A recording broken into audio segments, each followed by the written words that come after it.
வணக்கம். Super CM sir, super. நல்லா இருக்கு உங்கள் சமூக நீதி. நேற்றைய தினம் அமைச்சர் செங்கோட்டையன் ஒரு மிக முக்கியமான அறிவிப்பை வெளியிடுகிறார். அந்த அறிவிப்பை கேட்ட தமிழ்நாட்டு மக்கள் உண்மையிலே பெரும் அதிர்ச்சிக்குள்ளாகி இருக்கிறார்கள். அது என்ன தெரியுமா? அரசு பள்ளிகளில் படிக்கக்கூடிய நம்முடைய வீட்டு செல்வங்கள் இருக்கிறார்களா, மாணவர்கள் இருக்கிறாங்க இல்லையா, இந்த மாணவர்களுக்கு கழுத்தில் ஒரு ஐடி கார்டு போட்டு விடுவாங்க இல்லையா. அந்த ஐடி கார்டில் அவருடைய பெயர், அதுக்கப்புறம் அவருடைய பிளட் குரூப், அவங்க அம்மா அப்பா பேர், அவர்களுடைய முகவரி நல்லா இருக்குது. இது வரைக்கும் நல்லா இருக்குது. ஆதார் நம்பர் எல்லாமே.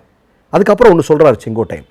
என்ன அப்படின்னா, அந்த மாணவனோ மாணவியோ என்ன சாதி என்பதையும் அந்த ஐடி கார்டில் குறிப்பிடப்படும் என்கிற ஒரு சமூக புரட்சியை செங்கோட்டையனும் இன்றைக்கு நம்முடைய முதல்வர் விஜயும் சேர்ந்து செயல்படுத்துவதற்கு தயாராகி இருக்கிறார்கள். இந்த அறிவிப்பு வெளிவந்த உடனேயே வீரமணி போன்றவர்கள் சொல்லியிருக்கிறார்கள், இதை உடனடியாக விஜய் அவர்கள் வாபஸ் பெறல அப்படின்னா உங்களுடைய வீடை நாங்கள் முற்றுகையிடுவோம் அப்படின்ற ஒரு எச்சரிக்கையை அவர்கள் பதிவு செய்திருக்கிறார்கள். இப்போ தினமுமே விஜய் அவர்களுடைய ஆட்சியில் ஒரு பெரு அதிர்ச்சி நமக்கு காலையிலேயே தமிழ்நாட்டு மக்களுக்கு ரெடியாக வச்சுருப்பாங்கன்னு நினைக்கிறேன். இப்போ நேற்றைய தினம் உங்களுக்கு நல்லா தெரியும், ஒரு அமைச்சர் அப்படி பேராசிட்டமால் மாத்திரையை மொபைலில் வச்சு அப்படி உடச்சி நல்லா இருந்தது, பார்க்க சூப்பராக இருந்தது. ஆமாம், அது ஒன்று நடந்தது. இப்போது இது ஒரு செய்தி நமக்கு எல்லாருக்கும் நல்லா தெரியுங்க. இந்தியாவிலேயே மிகப்பெரிய சாதி வெறி கொண்டவன் கூட தன்னுடைய பெயருக்கு பின்னால் தன்னுடைய சாதி பெயரை போடுவதற்கு அச்சப்படக்கூடிய, யோசிக்கக்கூடிய இடமாக தமிழ்நாடை மாற்றி அமைத்திருக்கிறது திராவிட கட்சிகள். மறுக்கவே முடியாது. சரியா? பெரியார் காலத்திலிருந்து மு.க. ஸ்டாலின் அவர்களுடைய காலகட்டம் வரையிலும் அதை இல்லாமலாக்குவதற்கு ஒரு மிகப்பெரிய அளவிலான ஒரு பங்களிப்பை இவர்கள் செய்திருக்கிறார்கள். இதோ சமூக நீதியை ஒழிக்கிறோம், இதோ எங்கள் அமைச்சரவையில் எத்தனை அவங்க தெரியுமா, எத்தனை இவங்க தெரியுமா, நாங்கள் எப்படி தெரியுமா அப்படின்னு சொல்லிட்டு வந்தவங்க ஒவ்வொரு மாணவனுடைய பள்ளி அடையாள அட்டையிலும் சாதி பெயரை குறிப்பிட வேண்டும் என்று சொல்வது நிச்சயமாக தமிழ்நாட்டு மக்கள் மத்தியில் ஒரு மிகப்பெரிய கொந்தளிப்பை உருவாக்கியிருக்கிறது. நான் என்ன கேட்குறேன், நாம் ஏன் சமைச்சு இது ஒரு ஒரே விதமான சீருடையை நாம் கொண்டு வந்திருக்கிறோம்? எந்த விதத்திலும் பிள்ளைகள் மத்தியில் ஒரு வேறுபாடு இருக்கக்கூடாது என்பது இல்லையா. இப்போ சமச்சீர் கல்வி திட்டம் எதற்காக? எல்லாரும் ஒரே மாதிரியான பாடத்திட்டத்தில் படிக்கணுங்கிறது. எல்லோரும் ஒரே மாதிரி, மாணவர்கள் மத்தியில் எந்த விதமான பாகுபாடும் உருவாகிவிடக்கூடாது அப்படிங்கிறதுல திராவிட கட்சிகள் மிகப்பெரிய அளவில் ஒரு பங்களிப்பை தமிழ்நாட்டில் செய்திருக்கிறார்கள். இந்த நேரத்தில் தான் மாணவர்கள் மத்தியில் பாகுபாடை உருவாக்குவதற்காக ஒரு திட்டத்தை இவர்கள் அமல்படுத்தி இருப்பது மிகப்பெரிய அளவில் கண்டிக்கத்தக்கது. இப்போ நாம் இந்த இடத்துல ஒரு கேள்வியை கேட்குறோம். நம்முடைய வன்னியரசு அவர்கள் இதை பற்றி என்ன சொல்கிறார்? இது வரைக்கும் எதுவுமே அறிவிப்பு வரல. இந்த பதிவை எடுக்கிற வரைக்கும் வன்னியரசு இதை பற்றி குறித்து எதுவும் பேசலை. இன்னொருத்தர் இருக்கிறார் ஷாஜகான் அப்படின்னு, அவரும் இது குறித்து எதுவும் பேசலை. நாம் ஷாஜகான் விஷயத்தில் வருவோம். இப்போ சிறுபான்மையினருக்கு ஆதரவான அரசு, நாங்கள் இங்கே விஜய் ஆட்சியில் பாதுகாப்பாக இருக்கிறார்கள்னு சொல்லக்கூடியவங்களுக்கு ஒரே ஒரு செய்தியை மட்டும் சொல்கிறேன். நேற்றைய தினம் வந்திருக்கக்கூடிய செய்தி, அதாவது இஸ்லாமிய மதத்திற்கு மாறிய பிற்படுத்தப்பட்ட பிரிவு மக்களுக்கு தமிழ்நாடு அரசு வழங்கிய இடஒதுக்கீட்டை உயர்நீதிமன்றம் ரத்து செய்திருக்கிறது. ஆட்சி அதிகாரத்திற்கு வந்து ஏறத்தாழ 7-8 வாரங்கள் ஆகிறது. இப்படி ஒரு வழக்கு கோர்ட்டில் இருக்குன்னு தெரியும். எங்களுக்கு கால அவகாசங்கள் கொடுங்கள் என்றாவது கோர்ட்டில் போய் முறையிட்டு இருக்க முடியும் விஜயினுடைய அரசு. ஆனால் செய்யாமல் இன்றைக்கு இஸ்லாமியர்களுக்கு மிகப்பெரிய துரோகத்தை இழைத்திருக்கிறது என்பதை மறுக்க முடியுமா? மறுக்கவே முடியாது. இதில் நீங்கள் பார்க்குறீங்க, இப்போ இவர்கள் ஆட்சி பொறுப்பிற்கு வந்ததற்கு பிறகு பள்ளிக்கூடங்களில் என்ன நடந்துட்டுருக்கு அப்படிங்கிறது சொல்ல வேண்டியது இருக்குது.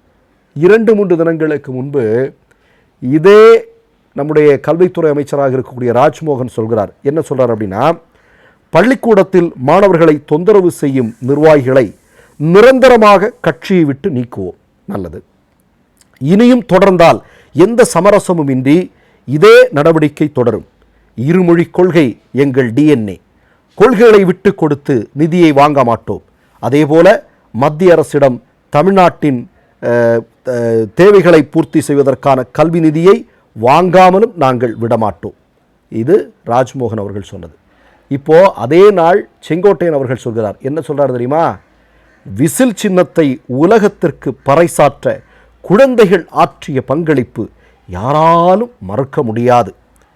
பள்ளி மாணவர்கள் தாங்களாகவே கட்சி கொடியை ஏந்தி வருவதற்கு நாங்கள் எப்படி பொறுப்பேற்க முடியும்? ஆகையால் நாங்கள் பொறுப்பேற்க முடியாது. இது செங்கோட்டையன் சொல்கிறது. நான் நல்லா கேட்டுங்க.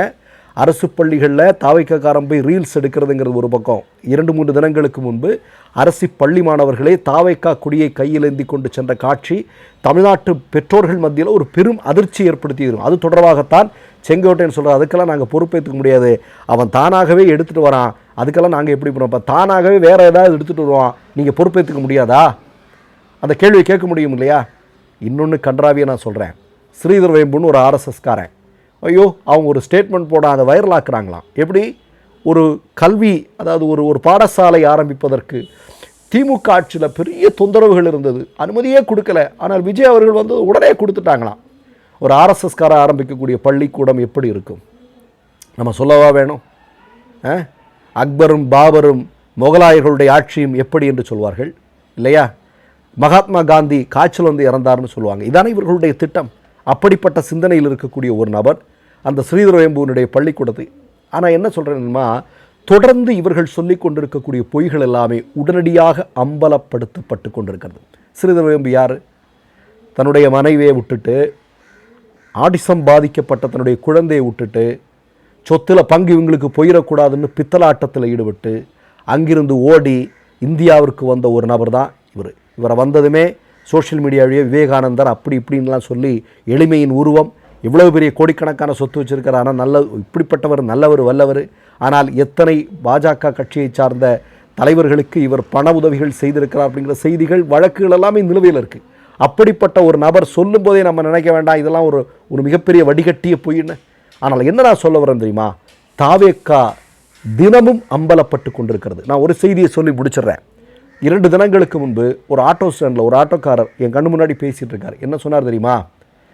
என்னெல்லாமோ நடக்கும்னு போட்டோங்க, ஏதோ ஒரு மாற்றம் வரும்னு போட்டோம், ஆனால் அது இவ்வளோ பெரிய ஆபத்தில் கொண்டு போய் விடுன்னு நம்ம யாரும் எதிர்பார்க்கல, ஏன் போட்டோம் அப்படிங்கிறத இன்றைக்கி சிந்திக்க வேண்டியிருக்கு அப்படின்னு கும்ரி கொண்டிருந்த ஒரு ஆட்டோக்காரர், அதாவது தாவேக்காவிற்கு ஓட்டு போட்ட ஒரு ஆட்டோக்காரர் புலம்புவதை என் கண்ணால் நான் பார்த்தேன். இப்போ நான் என்ன சொல்கிறேன்னா, எங்களுடைய தமிழ்நாட்டை திராவிட கட்சிகளும் காமராஜரும் இடதுசாரிகள் எல்லாம் சேர்ந்து உருவாக்கி வைத்திருக்கக்கூடிய ஒரு லெகசி ஒன்று இருக்குது தமிழ்நாட்டிற்கு. அதை திரும்ப பின்னோக்கி இழுத்து செல்வதற்கு நீங்கள் முயற்சி செய்தால் நிச்சயமாக அதை மக்கள் பார்த்து கொண்டிருக்க மாட்டார்கள். அதை உங்களுக்கு, அதனால் நீங்கள் இதை உடனடியாக வாபஸ் பெறுவது என்பது நல்லது. இன்னொன்று சொல்கிறேன், இவங்க கொண்டு வருவாங்க, எதிர்கட்சிகள் போராடுவாங்க, வாபஸ் பெறுவாங்க. இந்த 40 நாளில் என்னங்க உருப்படியாக நடந்திருக்கு? கொஞ்சம் யோசிச்சு பாருங்கள். ரீல்ஸ் நடந்திருக்கு, இது நடந்திருக்கு, அப்பா எங்கே நடந்திருக்கு, இதெல்லாம் தான் நடந்திருக்க ஒழிய கேக்கு வெட்டுறது மாதிரியான விஷயங்கள் நடந்திருக்க ஒழிய என்ன நடந்திருக்குங்க? மற்றொரு நிகழ்வில் சந்திப்போம். நன்றி, வணக்கம்.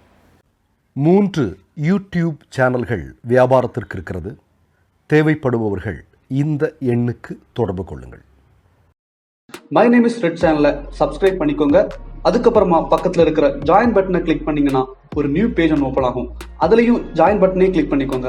அதில் பார்த்தீங்கன்னா credit R debit card options இருக்கு. இதில் உங்களுக்கு விசா, மாஸ்டர் கார்டு, ரிப்பே அப்படின்னு 3 ஆப்ஷன்ஸ் கொடுத்துருக்காங்க. அதில் நீங்கள் எந்த கார்டு சூஸ் பண்ணுறீங்களோ அந்த கார்டோட நம்பர் என்டர் பண்ணிக்கோங்க. அப்புறமா கார்டோட வேலிடிட்டி மந்த் அண்ட் இயரை டைப் பண்ணிக்கோங்க. அடுத்தபடியா உங்க கார்டோட பின்னால சிவிசி கோடுன்னு சொல்லிட்டு 3 நம்பர்ஸ் கொடுத்துருப்பாங்க. அந்த நம்பரை இதில் என்டர் பண்ணிக்கோங்க. அப்புறமா அட்ரஸ் அண்ட் இன்ஃபர்மேஷன் என்டர் பண்ணிட்டு பைங்கிற பட்டனை கிளிக் பண்ணிக்கோங்க. ஒருவேளை உங்க கார்டு நம்பர் இன்வாலிட்னு காமிச்சிச்சுன்னா உங்க கார்டுல இன்டர்நேஷனல் யூசேஜை எனேபிள் பண்ணுங்க.